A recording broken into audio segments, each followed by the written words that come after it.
Check. 1, 2, check. Check. Alright, everybody. Ryan here, Dembrorific, rocking out our first unboxing. I don't really understand why people do unboxing, so I thought my buddy Obama and I could do an unboxing of this Blackbird fly camera. There's the packaging. See, it says BBF.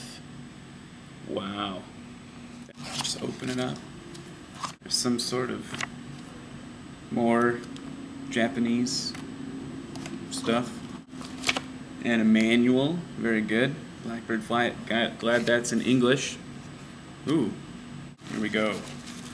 This is going to be a hit on all the YouTubes and the Vimeos. There we go. Pulling it out.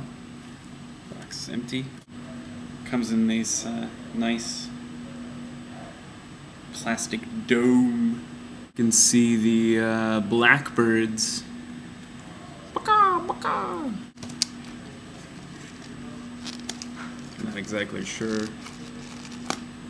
Oh, very good.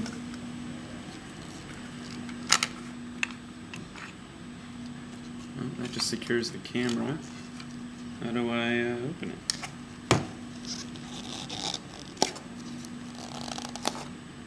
Ah, more tape. Oh! Makes me feel good about buying something from Japan. Whoa, where's the camera? Just pop that up. That's like the viewfinder. Oh, there we go. You can actually kind of see through it right now. Two-step aperture. Cloudy. Sun. Cloudy. Sun. Ooh, ooh.